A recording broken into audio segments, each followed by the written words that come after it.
ਦਰਸ਼ਕੋ break ਤੋਂ ਬਾਅਦ ਤੁਹਾਡਾ ਸਭ ਦਾ ਭਰਪੂਰ ਸਵਾਗਤ ਹੈ। ਵਿਊਅਰਸ ਗੱਲਬਾਤ ਕਰਨ ਜਾ ਰਹੇ ਕਿ ਪੰਜਾਬ ਵਿੱਚ ਸਿੱਖ ਪਰਸੀਕਿਊਸ਼ਨ ਦਾ ਜਿਹੜਾ ਦੌਰਾ ਹੈ ਉਹ ਨਿਰੰਤਰ ਚੱਲ ਰਿਹਾ ਔਰ ਇਸ ਦੀ ਇਬਾਰਤ ਕਿਸਾਨ ਮੋਰਚੇ ਵਿੱਚ ਸਿੱਖ ਕੌਮ ਦੀ ਫਤਹ ਤੋਂ ਬਾਅਦ ਹੀ ਲਿਖੀ ਗਈ ਸੀ ਔਰ ਇਸ ਭਾਰਤੀ ਨੀਤੀ ਦਾ ਤੌਰ ਤਰੀਕਾ ਸਿੱਖਾਂ ਨੂੰ ਭਾਰਤ ਦੀ ਡਾਇਸਪੋਰਾ ਵਿੱਚ ਹਿੰਸਾ ਨਾਲ ਜੋੜ ਕੇ ਅਲੱਗ-ਥਲੱਗ ਕਰਨਾ ਅਤੇ ਫਿਰ ਨਿਸ਼ਾਨੇ ਤੇ ਲੈਣਾ ਹੈ। ਸੋ ਇਸ ਬਾਰੇ ਆਪਾਂ ਗੱਲਬਾਤ ਕਰਨ ਜਾ ਰਹੇ ਹਾਂ। ਸੋ ਅਸੀਂ ਚਾਹਾਂਗੇ ਕਿ ਤੁਸੀਂ ਇਸੇ ਤਰ੍ਹਾਂ ਬਣੇ ਰਹਿਣਾ, ਦੇਖਣ ਸੁਣਨ ਜਾਂ ਲਿਖਣ ਲਈ ਤੁਹਾਡਾ ਸਭ ਦਾ ਬਹੁਤ-ਬਹੁਤ ਧੰਨਵਾਦ ਜੀ। ਡਾਕਟਰ ਸਾਹਿਬ ਕੀ ਕਹਿਣਾ ਚਾਹੋਗੇ? ਦੇਖੋ ਅਸੀਂ ਜਿਹੜੇ ਸਾਡੇ ਵੀਰ ਭੈਣ YouTube ਦੇ ਉੱਤੇ ਜੁੜੇ ਹੋਏ ਨੇ ਲਾਈਵ ਚੈਟ 'ਚ ਉਹਨਾਂ ਨੂੰ ਰੈਕਗਨਾਈਜ਼ ਕਰਨਾ ਚਾਹੁੰਦੇ ਜੀ। All about truth and ਸਿੱਖਿਜ਼ਮ the ID ਤੋਂ ਡਾਕਟਰ ਸਾਹਿਬ ਸਾਡੀ ਕੌਮ ਨੇ ਵੀ ਬਾਦਲਾਂ ਵਾਲਾ ਛੁਣਛੁਣਾ ਵਜਾ ਕੇ ਜਥੇਦਾਰ ਦੇ ਅਹੁਦੇ ਦੀ ਇੱਜ਼ਤ ਬਹੁਤ ਘਟਾਈ ਹੈ। ਤੁਸੀਂ ਬਿਲਕੁਲ ਠੀਕ ਕਿਹਾ। ਇਸ ਲਈ ਮੈਂ ਪਹਿਲਾਂ ਹੀ ਕਿਹਾ ਸੀ ਕਿ ਭਾਈ ਇਹ ਸਾਡੀ ਇਨਰ ਡਿਬੇਟ ਹੈ ਕਿ ਅਕਾਲ ਤਖਤ ਸਾਹਿਬ ਦੇ ਰੁਤਬੇ ਨੂੰ ਕਿੱਥੋਂ ਕਿਵੇਂ ਉਸ ਨੂੰ ਬਿਲਕੁਲ ਥੱਲੇ ਵੱਲ ਲਿਆਇਆ। ਪਰ ਇਹ ਤਾਂ ਉਹ ਬੰਦਾ ਜਿਹੜਾ ਬਿਲਕੁਲ ਜਿਹਦਾ ਕੋਈ ਲਾਗਾ ਦੇਗਾ ਨਹੀਂ ਹੈ, ਜਿਹੜਾ ਨਾ ਸਿੱਖੀ 'ਚ ਯਕੀਨ ਰੱਖਦਾ ਹੈ ਨਾ ਸ਼ਕਲੋਂ ਸਿੱਖ ਹੈ, ਉਹ ਜਦੋਂ ਇੱਕ ਚੀਫ ਮਿਨਿਸਟਰ ਦੀ ਕੁਰਸੀ ਤੇ ਬਹਿ ਕੇ ਕਰਦਾ ਤੇ ਇਹ ਗਿਆਨੀ ਹਰਪ੍ਰੀਤ ਸਿੰਘ ਜਾਂ ਬਾਦਲਾਂ ਨੂੰ ਨਹੀਂ, ਅਕਾਲ ਤਖਤ ਦੀ ਅਥਾਰਟੀ ਨੂੰ ਚੈਲੰਜ ਹੈ ਇਹ ਦੱਸਣ ਦੇ ਲਈ ਕਿ ਮੈਂ ਪਤਾ ਨਹੀਂ ਹੁਣ ਕੀ ਬਣ ਗਿਆ। ਔਰ ਇਹ ਇਸੇ ਤਰ੍ਹਾਂ ਅਵਤਾਰ ਸਿੰਘ ਹੋਰਾਂ ਨੇ ਫਤਿਹ ਬੁਲਾਈ ਹੈ। ਬੂਟਾ ਸਿੰਘ ਖਾਲਿਸਤਾਨ ਆਜ਼ਾਦੀ ਹੀ ਹੱਲ ਹੈ, ਜਸਵੀਰ ਬਰਾੜ ਖਾਲਿਸਤਾਨ, ਸਿੱਖਸ ਫਾਰ ਜਸਟਿਸ, ਗੁਰਪਤਵੰਤ ਸਿੰਘ ਪੰਨੂ, ਉਹਨਾਂ ਸਾਰਿਆਂ ਦਾ ਉਹਨਾਂ ਨੇ ਕਿਹਾ ਜੀ ਹੱਲ ਖਾਲਿਸਤਾਨ ਹੈ। ਦਵਿੰਦਰ ਸੰਧੂ ਉਹਨਾਂ ਨੇ ਫਤਿਹ ਬੁਲਾਈ ਹੈ। ਔਰ ਇਸੇ ਤਰ੍ਹਾਂ ਜਸਵੀਰ ਬਰਾੜ ਉਹਨਾਂ ਨੇ ਤੁਹਾਨੂੰ ਵੀ ਫਤਿਹ ਬੁਲਾਈ ਹੈ। ਮੀਰ ਫਵਾਦ ਸਾਹਿਬ ਲਿਖਦੇ ਨੇ, sir I have one question, why militancy stopped in Punjab in just 10 years? I think, but in Kashmir it started in 1988 and still continuing. Why the motivation for Sikh nation decreased? Mir Fawad ਸਾਹਿਬ ਇਹਦੇ 'ਚ ਕੋਈ ਸ਼ੱਕ ਨਹੀਂ ਹੈ ਕਿ 1984 ਤੋਂ 1994-95 ਤੱਕ ਉਸ ਦਾ ਪੂਰਾ ਜ਼ੋਰ ਸੀ। ਲੇਕਿਨ ਪੰਜਾਬ ਦੇ ਵਿੱਚ ਜਿਹੜੀਆਂ ਡਿਸਐਡਵਾਂਟੇਜਸ ਨੇ ਉਹਨਾਂ ਦੇ ਵਿੱਚ ਇੱਕ ਟੋਪੋਗ੍ਰਾਫੀ ਹੈ, ਕਿਉਂਕਿ ਨਾ ਕੋਈ ਜੰਗਲ ਹੈ ਰੁਕਣ ਦੇ ਲਈ, ਨਾ ਅਦਰ ਵੇ ਰਾਊਂਡ ਹੈ, ਔਰ ਵੱਡਾ ਹਿੱਸਾ ਜਿਹੜਾ ਪਾਪੂਲੇਸ਼ਨ ਦਾ ਉਸ ਨੂੰ ਉਹਨਾਂ ਨੇ ਡਰੈਗ ਕਰਕੇ ਹਰਾਸ ਵੀ ਕੀਤਾ। ਸੈਕੰਡਲੀ ਕਿਤੇ ਨਾ ਕਿਤੇ ਇੱਕ ਤਬਕੇ 'ਚ ਇਹ ਗੱਲ ਵੀ ਆਈ ਕਿ ਜੀ ਪੀਸਫੁਲ ਵੀ ਸਾਨੂੰ ਹੋਰ ਅਟੈਂਪਟ ਕਰਨਾ ਚਾਹੀਦਾ ਸੀ ਜਾਂ ਕਰਨਾ ਚਾਹੀਦਾ ਹੈ। ਲੇਕਿਨ ਇਹ ਵੀ ਨਹੀਂ ਹੈ ਕਿ ਭਾਈ ਗੱਲ ਮੁੱਕੀ ਹੈ। ਇਨ ਬਿਟਵੀਨ ਬੇਸ਼ੱਕ 1994 ਤੱਕ ਇਹਨਾਂ ਨੇ ਸਿੱਖ ਜੁਝਾਰੂ ਵੱਡੀ ਗਿਣਤੀ 50,000 ਦੇ ਕਰੀਬ ਸਿੱਖ ਨੌਜਵਾਨ ਮਾਰ ਦਿੱਤੇ ਸੀ, ਲੇਕਿਨ 31 ਅਗਸਤ 1995 ਨੂੰ ਬੇਅੰਤੇ ਨੂੰ ਸਜ਼ਾ ਯਾਫਤਾ ਕੀਤਾ ਗਿਆ ਚੀਫ ਮਿਨਿਸਟਰ ਨੂੰ। ਉਸ ਤੋਂ ਬਾਅਦ ਵੀ RSS ਦੇ ਬੰਦੇ ਜਿਹੜੇ ਪੰਜਾਬ ਦੇ ਵਿੱਚ ਰੁਲਦਾ ਹੋਏ ਗੰਗਰੇਜਾ ਹੋਏ, ਮੈਂ ਹੁਣ ਡਿਟੇਲ 'ਚ ਨਹੀਂ ਜਾਵਾਂਗਾ। ਸੋ ਜਿਹੜੀ ਮਾਸ ਮਿਲੀਟੈਂਸੀ ਸੀ ਉਹਦੀ ਥਾਂ ਸੈਲੈਕਟਿਵ ਮਿਲੀਟੈਂਸੀ ਨੇ ਲੈ ਲਈ। ਔਰ ਉਹਦੇ 'ਚ ਅਸੀਂ ਦੇਖਦੇ ਹਾਂ ਕਿ ਵੀ ਹੁਣ ਇੱਕ ਵਾਰ ਫਿਰ ਇਹ ਅਟੈਂਪਟ ਹੈ ਪੀਸਫੁਲ ਤਰੀਕੇ ਨਾਲ, ਪਰ ਜੋ ਇਸ ਵੇਲੇ ਰਿਪਰੈਸਿਵ ਤਰੀਕੇ ਅਪਣਾਏ ਜਾ ਰਹੇ ਨੇ, ਮੁੰਡਿਆਂ ਨੂੰ ਭਗੌੜੇ ਕੀਤਾ ਜਾ ਰਿਹਾ ਘਰਾਂ 'ਚੋਂ, ਅਸੀਂ ਸਮਝਦੇ ਹਾਂ ਕਿ ਭਾਈ ਫਿਰ ਉਹ ਜਿਹੜਾ ਰਸਤਾ UN ਦਾ ਹੀ ਹੈ ਕਿ ਭਾਈ ਉਹਨਾਂ ਦਾ ਪ੍ਰੀਐਂਬਲ ਕਿ if a man is not to be compelled as a last resort to rebellion, his human rights must be protected by the rule of the law। ਉਹ ਕਿਰਪਾਨ ਗੁਰੂ ਨੇ ਸਾਡੇ ਗਾਤਰੇ ਪਾਈ ਹੋਈ ਹੈ, ਲੇਕਿਨ ਇਹ ਇੱਕ ਵੱਡਾ ਰੀਜ਼ਨ ਹੈ। ਔਰ ਇਸੇ ਤਰ੍ਹਾਂ ਜ਼ੁਬੇਰ ਯਾਕੂਬ ਸਾਹਿਬ ਕਹਿੰਦੇ ਨੇ ਕਿ ਭਾਰਤ ਮਾਤਾ का कहना है एक दिन ज़रूर इतना बोलो, ज़रूर बोलो सच के गुमा होने लगे। उन्होंने कुछ लिखा है बट मैं प्रॉपरली पढ़ नहीं पा रहा। और सोहन माल उन्होंने भी फतेह अर्ज की।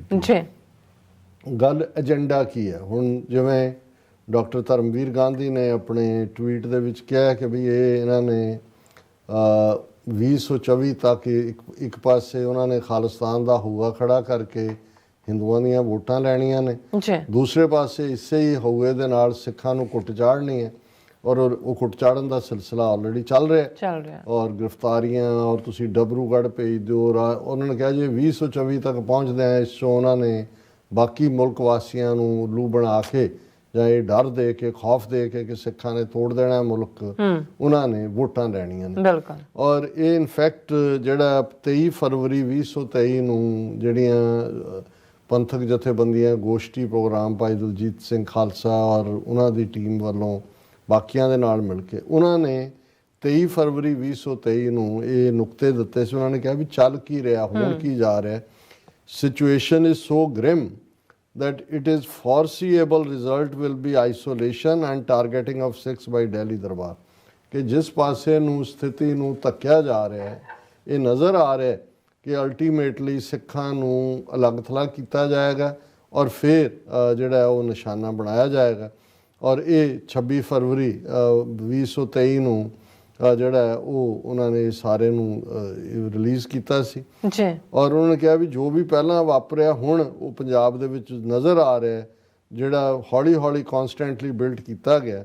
ਔਰ ਵੀ ਮਸਟ ਅੰਡਰਸਟੈਂਡ ਫੋਲੋਇੰਗ ਥਿੰਗਸ, ਉਹਨਾਂ ਨੇ ਕਿਹਾ ਕਿਉਂ ਸਿੱਖਾਂ ਨੂੰ ਹੁਣ ਇਹ ਵੀ ਸਵਾਲ ਪੁੱਛਿਆ ਜਾਂਦਾ ਵੀ ਇਹ ਕਿਉਂ ਦੁਬਾਰਾ ਹੋ ਗਿਆ। ਇੱਕ ਭਾਈ ਅੰਮ੍ਰਿਤਪਾਲ ਸਿੰਘ ਦਾ ਇੱਕ ਬਹਾਨਾ ਹੈ, ਲੇਕਿਨ ਰੀਜ਼ਨ ਜਿਹੜਾ ਇਸ ਚੋਂ ਉਹਨਾਂ ਨੇ ਕੱਢਿਆ ਸੀ ਕਿ seva by Sikhs during pandemic earned global reputation for Sikhs, ਕਿ ਕੋਵਿਡ 'ਚ ਜਿਵੇਂ ਸਿੱਖਾਂ ਨੇ ਕੀਤਾ, ਔਰ ਅਸੀਂ ਅਕਸਰ ਜ਼ਿਕਰ ਕਰਦੇ ਹਾਂ ਕਿ ਅਪ੍ਰੈਲ ਦੇ ਖਾਲਸਾ ਸਾਜਨਾ ਦਿਵਸ ਮੌਕੇ 5 ਮੁਲਕਾਂ ਦੇ ਹੈਡ ਆਫ ਸਟੇਟਸ ਨੇ ਸਿੱਖਾਂ ਨੂੰ ਮੁਬਾਰਕਬਾਦ ਦਿੱਤੀ ਸੀ। ਫਿਰ to support to farmers protest by Sikhs unveiled their political capacity to lead a successful joint struggle against centralizing forces। ਜਿਹੜੀ ਕਿਸਾਨ ਐਜੀਟੇਸ਼ਨ ਦੇ ਵਿੱਚ ਸਿੱਖਾਂ ਦੀ ਕੰਟਰੀਬਿਊਸ਼ਨ, ਉਹਦੀ ਫਿਰ ਜਿੱਤ, ਉਹਨੇ ਇਹਨਾਂ ਹਿੰਦੂ ਤਵੀਆਂ ਦੇ ਕੰਨ ਖੜੇ ਕਰ ਦਿੱਤੇ ਕਿ ਭਾਈ ਇਹ ਤਾਂ ਜਿਹੜੇ ਨੇ ਉਹ ਕਿਤੇ ਕਿਸੇ ਨੂੰ ਵੀ ਜਿਤਾ ਸਕਦੇ ਨੇ। ਉਹਨਾਂ ਨੇ ਜਿਵੇਂ ਇਹ ਵਿਕਟਰੀ ਹਾਸਲ ਕੀਤੀ। 3 earlier in the history Sikhs had earned similar reputation and position when they had successfully opposed emergency of 1975 imposed by Indira Gandhi। ਹੁਣ 1984 ਸ਼ਾਇਦ ਨਾ ਹੁੰਦਾ ਜੇ 1975 ਚ ਇੰਦਰਾ ਗਾਂਧੀ ਦੀ ਲਾਈ ਐਮਰਜੈਂਸੀ ਦੇ ਸਾਹਮਣੇ ਸਿੱਖ ਨਾ ਖਲੋਂਦੇ। ਬਾਕੀ ਤਾਂ ਸਭ ਸੁਸਰੀ ਵਾਂਗ ਸੌਂ ਗਏ ਔਰ ਉਹਦੇ ਆਪਣੇ ਕਹਿਣ ਵਾਂਗੂ ਉਹਦੇ ਅਡਵਾਨੀ ਦੇ ਕੇ ਜੀ ਮੀਡੀਆ ਦੀ ਗੱਲ ਕਰਦੇ ਆ ਕਿ they were asked to bend, they started crawling, ਕਿ ਉਹਨਾਂ ਨੂੰ ਝੁਕਣ ਨੂੰ ਕਿਹਾ ਔਰ ਰਿੰਕਣ ਲੱਗ ਗਏ। ਸਿੱਖ ਖਲੋਤੇ, ਮੋਰਚਾ ਲਾਇਆ, 42,000 ਸਿੱਖਾਂ ਨੇ ਗ੍ਰਿਫਤਾਰੀ ਦਿੱਤੀ। ਇੰਦਰਾ ਗਾਂਧੀ ਦੀ ਰਾਹ ਔਰ ਸੋਵੀਅਤ ਯੂਨੀਅਨ KGB ਉਹਨਾਂ ਨੇ ਕਿਹਾ ਕਿ ਭਾਈ ਇਹਨਾਂ ਨੂੰ ਪਹਿਲਾਂ ਸਬਕ ਸਿਖਾਓ, ਅਦਰਵਾਈਜ਼ ਇੱਥੇ ਕੋਈ ਕਮਿਊਨਿਜ਼ਮ ਜਾਂ ਦੂਜਾ ਜੋ ਡਿਕਟੇਟਰਸ਼ਿਪ ਚੱਲਣੀ ਉਹ ਚੱਲਣ ਨਹੀਂ। ਉਹਦੇ ਚੋਂ ਹੀ ਸਾਡੀ ਪਰਸੀਕਿਊਸ਼ਨ ਨਿਕਲੀ। ਇਸੇ ਤਰ੍ਹਾਂ ਕਿਸਾਨ ਮੂਵਮੈਂਟ ਦੀ ਸਕਸੈਸ ਚੋਂ ਇਹ ਹੁਣ ਸਾਡਾ ਦੂਸਰਾ ਦੌਰ ਨਿਕਲਿਆ। The Indian state had realized the political might of Sikhs and executed strong plan to defame, demonize, isolate and target Sikhs in following years। ਵੀ ਉਹਨਾਂ ਨੇ ਇਸ ਤੋਂ ਫੈਸਲਾ ਕੀਤਾ ਵੀ ਇਹਨਾਂ ਦੀ ਨਿਸ਼ਾਨਦੇਹੀ ਕਰੋ, ਇਹਨਾਂ ਨੂੰ ਪੂਰਾ ਬਦਨਾਮ ਕਰੋ, ਅਲੱਗ ਥਲੱਗ ਕਰੋ ਤੇ ਟਾਰਗੇਟ ਕਰੋ। ਸੇਵਾ during pandemic and success of farmers protest have place six in 1977 like situation. ਜੋ ਐਮਰਜੈਂਸੀ ਤੋਂ ਬਾਅਦ 1978 ਜੀ ਨਿਰੰਕਾਰੀ ਖੜੇ ਕਰਤੇ ਸੀ ਉਹਨਾਂ ਨੇ, 13 ਸਿੱਖ ਮਾਰ ਕੇ ਚਲੇ ਗਏ ਅੰਮ੍ਰਿਤਸਰ ਸ਼ਹਿਰ ਚੋਂ। Indian state is executing a plan to defame, demonise, isolate and target. ਉਹ ਪਲਾਨ ਨੂੰ ਅਨਵੇਲ ਕਰ ਰਹੇ ਨੇ। ਉਹਨਾਂ ਦਾ ਸਾਰਾ ਮੇਨ ਸਟ੍ਰੀਮ ਮੀਡੀਆ, ਉਹਨਾਂ ਦੇ ਟਵਿੱਟਰ ਹੈਂਡਲ, ਉਹਨਾਂ ਦਾ ਸੋਸ਼ਲ ਮੀਡੀਆ, ਬਾਹਰ ਜਿਵੇਂ ਉਹਨਾਂ ਨੇ ਚਾਰੋਂ ਮੁਲਕਾਂ ਦੇ ਐਂਬੈਸਡਰ ਸੱਦ ਕੇ ਉੱਥੇ ਤਲਬ ਕਰਕੇ ਇਹਨਾਂ ਦੀ ਫੋਰਨ ਮਿਨਿਸਟਰੀ ਨੇ ਪ੍ਰੋਟੈਸਟ ਕੀ ਸਿਰਫ ਸਿੱਖਾਂ ਨੂੰ ਬਦਨਾਮ ਕਰਨ ਦੀ ਲਾਈ ਹੈ। Present ongoing police crackdown and psychological warfare through internet ban and biased media reporting is part of this wider plan। कि इसी plan ਦਾ ਹਿੱਸਾ ਹੈ। Despite their political strength and global reputation, Sikhs are easy target for the Indian state at the moment because ਇਹਦੇ ਬਾਵਜੂਦ ਕਿ ਅਸੀਂ ਦੁਨੀਆ ਦੇ ਵਿੱਚ ਸਾਰੇ ਪਾਸੇ ਬੈਠੇ ਹਾਂ, ਪੋਲੀਟੀਕਲ ਮਾਈਟ ਵੀ ਹੈ, ਫਿਰ ਵੀ ਅਸੀਂ ਈਜ਼ੀ ਟਾਰਗੇਟ ਹੈ। ਕਿਉਂ? Internal house of six is not in order. ਕਿ ਸਾਡੇ ਜਿਵੇਂ ਉਹਨਾਂ ਨੇ ਪੰਜਾਬ 'ਚ ਵੰਡੀਆਂ ਪਾਈਆਂ, ਅਕਾਲੀ ਦਲ ਕਿੰਨੇ 3-4 ਬਣਾ ਦਿੱਤੇ, ਅਮਰਿੰਦਰ ਦੂਜੇ ਤੀਜੇ ਵਰਗੇ ਕਿਵੇਂ ਦੂਜੇ ਪਾਸੇ ਜੰਪ ਕੀਤੇ, ਸੰਸਥਾਵਾਂ ਦੇ ਵਿੱਚ ਕਿਵੇਂ ਬਾਦਲਾਂ ਨੇ ਜਿਹੜਾ ਬੇੜਾ ਗਰਕ ਕੀਤਾ ਹੈ, ਸ਼੍ਰੋਮਣੀ ਕਮੇਟੀ ਦਾ ਵੀ ਔਰ ਅਕਾਲ ਤਖਤ ਦੀ ਸੰਸਥਾ ਨੂੰ ਵੀ ਇੱਕ ਗੈਦਰਿੰਗ ਪੁਆਇੰਟ ਨਹੀਂ ਰਹਿਣ ਦਿੱਤਾ। देयर इज लीडरशिप क्राइसिस, कोई शक नहीं है। और देयर इज लीडरशिप क्राइसिस है। Institutions which emerge through struggle a century ago have lost their credibility. हुण श्रोमणी कमेटी 100 साल पहला हों, चाहे अकाली दल 100 साल पहला बने।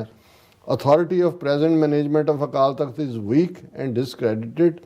Therefore our core is not in position to coordinate with all sections to carry on requisite deliberations for commanding gurmata collective decision to express collective will of Sikhs। ਜਿਹੜਾ ਸਾਡਾ 18ਵੀਂ ਸਦੀ ਦਾ ਤੌਰ ਤਰੀਕਾ ਸੀ ਪੰਥ ਦਾ, ਗੁਰਮਤਾ ਕਰਕੇ ਸਾਂਝੀ ਲੀਡਰਸ਼ਿਪ ਵਾਲਾ ਉਸ ਨੂੰ ਡੂ ਅਵੇ ਕੀਤਾ ਗਿਆ। ਜੀ ਔਰ ਇਹ ਜਿਹੜੇ ਨੇ ਉਹਨਾਂ ਦਾ ਇਹ ਕਨਕਲੂਜਨ ਸੀ ਕਿ ਜਦੋਂ ਤੱਕ ਅਸੀਂ ਇਨਰ ਹਾਊਸ ਨੂੰ ਇਨ ਆਰਡਰ ਨਹੀਂ ਕਰਾਂਗੇ ਇਹਨਾਂ ਚੈਲੰਜਸ ਨਾਲ ਅਸੀਂ ਲੜ ਨਹੀਂ ਸਕਦੇ। ਔਰ ਸਿੱਖਾਂ ਨੂੰ ਡੈਲੀਬਰੇਟ ਕਰਨਾ ਚਾਹੀਦਾ ਇੰਟਰਨਲ ਡਾਇਲੋਗ ਮੈਕੈਨਿਜ਼ਮ, ਔਰ ਉਸ ਦੇ ਲਈ ਜਿਹੜਾ ਸਾਡਾ ਪੰਚ ਪ੍ਰਧਾਨੀ ਜੁਆਇੰਟ ਲੀਡਰਸ਼ਿਪ ਦਾ ਕਨਸੈਪਟ ਹੈ ਉਸ ਨੂੰ ਸਾਨੂੰ ਲਿਆਉਣਾ ਚਾਹੀਦਾ। ਹੁਣ ਕੱਲਾ ਇਹ ਨਹੀਂ ਹੈ ਕਿ ਵੀ ਵਿਦਨ ਉਹਨਾਂ ਨੇ ਕੀਤਾ। ਜਦੋਂ ਤੁਸੀਂ ਨਿਊਜ਼ ਸਟੋਰੀ ਦੇਖਦੇ ਹੋ ਔਰ ਤੁਹਾਨੂੰ ਇਹ ਨਾਲ ਦੀ ਨਾਲ ਖਬਰ ਲਵਾਈ ਹੋਈ ਹੈ, pro Khalistan outfit makes threat calls before G20 meet in Uttarakhand 'ਚ ਹੋਣੀ ਹੈ G20। ਉਹਨਾਂ ਨੇ ਕਿਹਾ ਜੀ ਦੇਖੋ ਇਹ ਬਿਆਨ ਦੇ ਦਿੱਤਾ ਫਲਾਣੀ ਜਥੇਬੰਦੀ ਨੇ ਕਿ ਜੀ ਅਸੀਂ ਡਿਸਰਪਟ ਕਰਾਂਗੇ। ਉਹ G20 ਵਾਲਿਆਂ ਨੂੰ ਫਿਕਰ ਪਾ ਰਹੇ ਨੇ। ਫਿਰ ਫੋਰਨ ਪਾਲਿਸੀ ਦੇ ਥੱਲੇ ਅਦਿਤੀ ਟੰਡਨ ਨੇ ਸਟੋਰੀ ਕੀਤੀ ਹੈ। ਮੋਦੀ ਕਹਿ ਰਿਹਾ India shining on world stage natural for anti national forces to unite, ਕਿ ਜੀ ਕਿਉਂਕਿ ਭਾਰਤ ਜਿਹੜਾ ਹੈ ਇਹ ਚਾਰ ਚੁਫੇਰੇ ਸ਼ਾਈਨ ਕਰ ਰਿਹਾ ਔਰ ਇਸ ਲਈ ਜਿਹੜੀਆਂ ਐਂਟੀ ਨੈਸ਼ਨਲ ਫੋਰਸਿਸ ਨੇ ਉਹ ਇਕੱਠੀਆਂ ਹੋ ਰਹੀਆਂ। ਔਰ ਜੇ ਤੁਸੀਂ ਦੋ ਖਬਰਾਂ ਅੱਜ ਦੀਆਂ ਮੇਜਰ ਦੇਖੋ, 3 suspected members of Khalistan tiger force arrested in Philippines. Philippine ਦੇ ਵਿੱਚ 3 ਨੌਜਵਾਨ 22 ਸਾਲ ਦੇ, ਕੋਈ ਨਾ ਹੀ ਨਹੀਂ ਹੈ ਖਾਲਿਸਤਾਨ ਟਾਈਗਰ ਫੋਰਸ ਨਾਂ ਦੀ ਕੋਈ ਜਥੇਬੰਦੀ ਨਹੀਂ ਹੈ। ਕਿਹਾ ਜੀ ਜੁਆਇੰਟ ਆਪਰੇਸ਼ਨ ਕੀਤਾ, ਇੰਟਰਪੋਲ ਤੋਂ ਵਾਰੰਟ ਸੀ, ਫਲਾਣਾ ਢਿਮਕਾ ਇਹ ਕਰਤਾ। ਫਿਰ ਕੱਲਾ ਹੀ ਨਹੀਂ ਹੈ, ਜੇ ਹੁਣ ਤੁਸੀਂ ਪਾਕਿਸਤਾਨ ਨੂੰ ਵਿੱਚ ਨਾ ਜੋੜੋ ਤੇ ਸਿੱਖਾਂ ਨੂੰ ਤੁਸੀਂ ISI ਦੇ ਏਜੰਟ ਕਿਵੇਂ ਸਾਬਤ ਕਰੋ। ਇਨ 4 different incidents BSF shoots down drone, arrests 2 men and seizes weapons and drugs near international border in Punjab। ਬੰਦੇ ਵੀ ਫੜ ਲਏ, ਹਥਿਆਰ ਵੀ ਫੜ ਲਏ। 4 ਘਟਨਾਵਾਂ ਹੋਈਆਂ, BSF ਨੇ ਡਰੋਨ ਵੀ ਸ਼ੂਟ ਡਾਊਨ ਕਰ ਲਏ। ਸੋ ਐਗਜ਼ੈਕਟਲੀ ਇਹ ਜਿਹੜੇ ਰੀਜ਼ਨ ਨੇ ਜਦੋਂ ਹੁਣ ਪੁੱਛਿਆ ਜਾਂਦਾ ਹੈ ਕਿ ਭਾਈ ਇਹ ਕਿਉਂ ਅਸੀਂ ਟਾਰਗੇਟ ਤੇ ਹਾਂ, ਤੇ ਇਹ ਮੇਨ ਰੀਜ਼ਨ ਹੈ। ਜੀ ਡਾਕਟਰ ਸਾਹਿਬ ਤੁਹਾਡਾ ਬਹੁਤ ਬਹੁਤ ਸ਼ੁਕਰੀਆ। ਸਵਾਗਤ ਲੈਣ ਬ੍ਰੇਕ ਵਿਊਅਰਸ ਤੁਸੀਂ ਕਿਤੇ ਨਹੀਂ ਜਾਣਾ, ਮਿਲਦੇ ਹਾਂ ਛੋਟੇ ਜਿਹੇ ਵਕਫੇ ਤੋਂ ਬਾਅਦ।